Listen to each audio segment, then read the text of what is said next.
चलो चलो बहरिया टाउन चलो। मेरा नाम राना दान मुदस्सर है। पाकिस्तान प्रॉपर्टी लीडर से एक सीरीज़ का आगाज़ मैंने किया है, चलो चलो बहरिया टाउन चलो।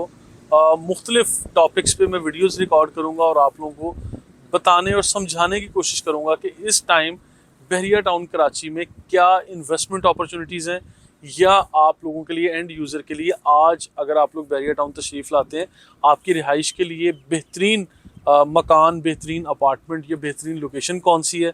अगर आप लोग प्लॉट परचेज़ करके या घर की तामीर करना चाहते हैं तो प्लॉट्स में बेहतरीन जगह कौन सी है, या कमर्शियल प्लॉट्स के लिए अगर आप लोग इन्वेस्टर हैं, बिल्डर हैं, या कमर्शियल प्लॉट्स में बेहतरीन ऑप्शन आप लोगों के लिए कौन सी है, तो इस पे हम लोग बात करेंगे।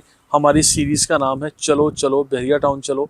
इसके ऊपर आज बात करने जा रहे हैं। नाज़रीन, मैं आप लोगों को एक आइडिया देना चाह रहा हूँ कि रियल स्टेट ओवरऑल पाकिस्तान की बदतरीन रही साल 2023 में, और साल 2022 का कुछ यानी हाफ पोर्शन भी मैं कह सकता हूँ कि इसी तरह से गुजरा। यानी गुज़िश्ता 1.5 से 2 साल का जो तकरीबन ये टाइम फ्रेम चल रहा था, वो पाकिस्तान की रियल स्टेट की तारीख में मैं ये समझता हूँ बुरा तरीन टाइम फ्रेम था।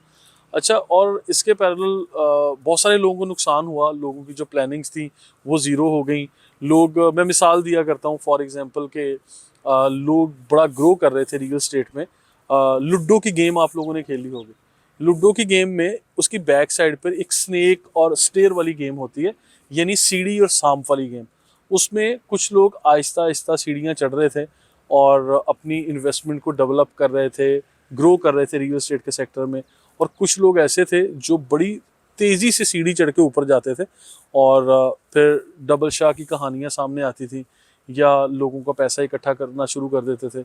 फिर लोगों ने मल्टीप्लाई किया अपना, आप बड़ी बड़ी गाड़ियाँ ख़रीदी, बड़े बड़े बेंगलोस लिए, और कमर्शियल एक प्लॉट से 10-10 प्लॉट ले लिए होंगे। इस तरह की बहुत सारी कहानियाँ सामने आई।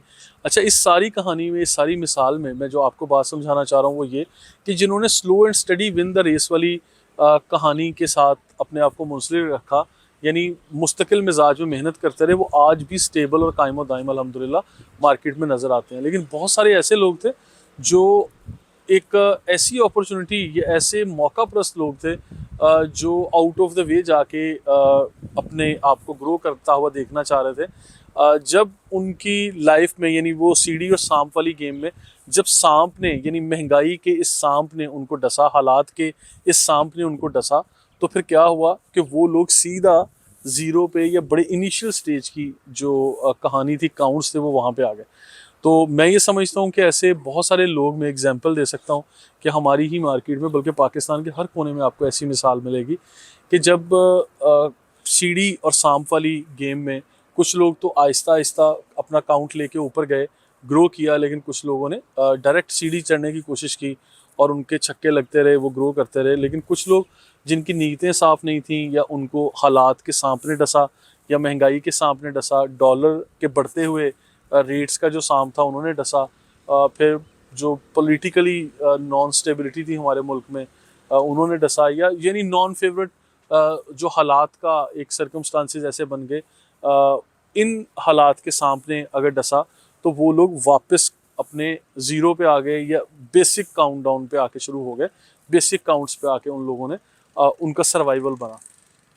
और यहाँ से अब दोबारा मुझे लगता है कि उन लोगों को एफर्ट करनी पड़ेगी। लेकिन ये वाला सारे का सारा टाइम फ्रेम साल 2022 का हाफ और साल 2023 का, ये दौरानिया पाकिस्तान की रियल स्टेट में मैं ये समझता हूँ कि बदतरीन साल अगर गुजरा है तो वो ये गुजरा है जिसमें रियल स्टेट से, कंस्ट्रक्शन से, या डेवलपर बिल्डर्स जितने परेशान कुन हालात में गुजरे, इससे पहले कभी हमने नहीं देखे, या शायद हमारा एक्सपीरियंस कम है। मैंने अपने ये 10 साल कैरियर में कभी नहीं देखा था। अच्छा, इस दफ़ा फ़र्स्ट टाइम देखा। इससे पहले कोविड आया और महंगाई हुई, डॉलर रेट ऊपर गया, टैक्स अप्लाई हुए, और आउटर इनर काफ़ी सारे फैक्टर्स ऐसे थे जिससे मार्केट को धचका लगा, लेकिन इतना बुरा धचका कभी भी हमने नहीं देखा।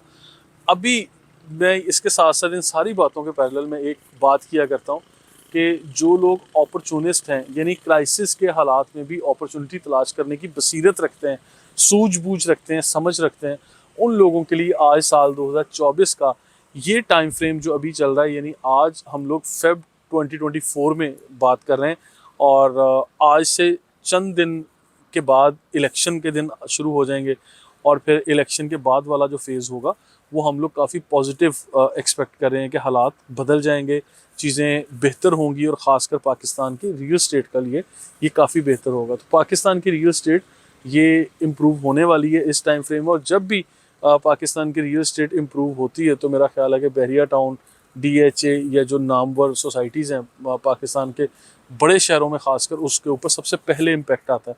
तो बहरिया टाउन में आज मैं ये समझता हूँ कि जो अपॉर्चुनिस्ट हैं उनके लिए जो क्राइसिस में भी अपॉर्चुनिटी तलाश करने की ये रखते हैं बसीरत, ये ऐसा स्किल है उनके पास, तो मैं उनको यहाँ इनवाइट करना चाहता हूँ कि आप लोगों के लिए यहाँ पे कमर्शियल प्लॉट्स की कीमतें काफ़ी कम हो चुकी हैं, आप लोगों को लेना चाहिए। और यहाँ पे रेजिडेंशियल प्रॉपर्टीज़ हों, विलाज हों, अपार्टमेंट्स हों, छोटे बड़े प्रोजेक्ट्स हों, फार्म हाउसेज़ हों, या बल्कि प्लॉट्स की बड़ी बड़ी लॉट्स भी, ऐसी अपॉर्चुनिटीज़ हमें मिल रही हैं। या आप ये कह लें कि अगर आप एजुकेशनिस्ट हैं, आप एजुकेशन सेक्टर से आपका ताल्लुक़ है, तो बहरिया टाउन में बहुत बड़े बड़े यानी स्कूल या कॉलेज के प्लॉट्स ऐसे मौजूद हैं जो प्लॉट्स आप लोग आज अवेल कर सकते हैं। और अगर आप लोग फॉर एग्ज़ाम्पल फ्यूल का आपका बिज़नेस है, कोई फ्यूल स्टेशन, पेट्रोल पंप वगैरह बनाना चाह रहे हैं, तो इसके लिए भी एक स्पेसिफिक प्लॉट्स होते हैं बड़े साइज़ के, वो भी बहरिया टाउन में इस वक्त मौजूद हैं। उसमें भी मैं आपको असिस्ट कर सकता हूँ, उसमें आपको बड़े साइज़ के प्लॉट भी लेके दे सकता हूँ। अगर आपने कोई हॉस्पिटल बनाना है, कोई इदारा बनाना है, कोई बड़े स्केल पे कोई काम करना चाह रहे हैं, तो भी आप लोगों के लिए बड़े स्केल पे बड़े जो कमर्शियल प्लॉट्स हैं, ऐसे इंडस्ट्रियल प्लॉट्स हैं, या आप कह लें कि जो इंस्टीट्यूशनल जोन में आते हैं, वो प्लॉट्स मैं आपके साथ शेयर कर सकता हूँ। ऐसी बहुत सारी अपॉर्चुनिटीज़ हैं जिसको आप आज अगर अवेल करेंगे तो उसमें और नॉर्मल हालात में अगर आप अवेल करते हैं, बहुत बड़ा फ़र्क होगा। इसके साथ साथ मुख्तलिफ़ इदारों की मैं बात कर चुका हूँ कि अगर आप कोई भी इदारा बनाना चाह रहे हैं, वो कोई ट्रेनिंग सेंटर होगा, कोई बिज़नेस सेंटर होगा, कोई हॉस्पिटल हो सकता है, कोई स्कूल हो सकता है, कॉलेज हो सकता है, कोई ऐसी चीज़ आप बनाना चाह रहे हैं, इसके लिए बड़ी स्पेस या बड़ा कमर्शियल प्लॉट चाहिए, तो उस पर आज बात की जा सकती है। बहरिया टाउन की ये इन्वेंट्री भी हमारे पास मौजूद है, इस पर हम लोग बात भी कर सकते हैं और कमेंट भी कर सकते हैं। इसके अलावा जो अभी देखें, मैं एग्जांपल दे रहा हूँ, आजकल की ये वीडियो तसलसल में एक मेरे माइंड में बात आ रही है कि देखिए थोड़े से हालात ख़राब होते हैं कराची शहर के या कराची शहर के सराउंडिंग में कहीं भी, तो लोगों का रुख बहरिया टाउन की तरफ हो जाता है। लोड शेडिंग होती है तो लोग बहरिया टाउन की तरफ भागते हैं कि हमें यहाँ पे अनइंटरप्टेड चलो बिजली तो मिल रही है ना, ताकि हमारे बच्चे सुकून में रहेंगे। हम एक छोटा सा 2 कमरों का फ्लैट ले लेते हैं, 4 कमरों का घर ले लेते हैं, या एक 5 बेडरूम अकोमोडेशन की यहाँ सहूलत लेके काफ़ी कम रेंट पे आपको यहाँ मिल जाते हैं। रेंट पे ले लें, परचेज़ कर लें, आपको यानी बिजली में कोई ऐसा नहीं है कि बिजली जाएगी या कुछ इस तरह होगा। For few seconds, for few minutes light की लोड शेडिंग ज़रूर होती है, वो भी मेंटेनेंस के लिए, अदरवाइज़ यहाँ नहीं होती। अल्हम्दुलिल्लाह बहरिया टाउन के रिहायशी सुकून में रहते हैं। इसके अलावा बारिशें होती हैं, पानी खड़ा हो जाता है, निज़ाम धर्म भरम होकर रह जाता है, ज़िंदगी मफलूज हो जाती है, लोग मूव नहीं कर सकते। फिर जो बाइकर्स हैं या कार वाले हैं या इवन बसेस में ट्रैवल करने वाले लोग हैं, तो नदी नाले खुले हुए हैं, मेन होल के जो आप कह लें कि बहुत सारे ऐसे इंसिडेंट्स हमारे सामने आते हैं कि लोग नाले में गिर गए, गटर में गिर गए, ये हादसा हो गया, वैसी अमवात सामने आई, और ऐसी बहुत सारी चीज़ें आती हैं नाज़रीन। तो ये नेगेटिविटी डिस्कस करना मकसद नहीं है, लेकिन जब बहरिया टाउन का हम लोग रुख करते हैं या बहरिया टाउन की तरफ आते हैं, तो हमें इन चीज़ों पर रश्क होता है कि बहरिया टाउन ने क्या एक आइडियल किस्म का लाइफस्टाइल, इंफ्रास्ट्रक्चर, इंटरनेशनल पैरामीटर्स को मलूज़ खातिर रखते हुए लश ग्रीन पार्क्स और ऐसे एम्बियंस, ऐसा एनवायरनमेंट क्रिएट कर दिया है जो कि कराची शहर वालों ने कभी सोचा भी नहीं होगा। ठीक है, या इंक्लूडिंग मी, मैंने भी कभी नहीं सोचा था, लेकिन जब आके यहाँ देखा, लाइफ एक्सपीरियंस की, तो अल्हम्दुलिल्लाह हमें बहुत ज़बरदस्त लगा। और आज हम लोग अरसा दराज से बहरिया टाउन के रिहायशी हैं। तो मैं आप लोगों को भी वेलकम करता हूँ, कोई ज़ोर ज़बरदस्ती नहीं, लेकिन वेलकम करता हूँ, दावत देता हूँ कि आप लोग बहरिया टाउन आइए, देखिए, एक्सपीरियंस कीजिए, और फिर इसके बाद आप लोग भी यहाँ पे अच्छा मौका तलाश कर सकते हैं।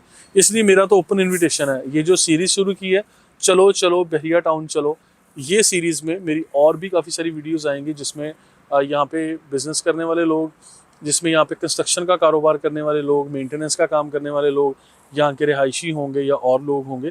ये सीरीज़ इंशाल्लाह मैं आपके साथ शेयर करने जा रहा हूँ। तो आप लोग हमारा ये प्रोग्राम चलो चलो बहरिया टाउन लाजमी देखिएगा, ताकि आप तक हम लोग बहरिया टाउन की बहुत सारी मुफीद मालूमात पहुंचा सकें। Thank you so much.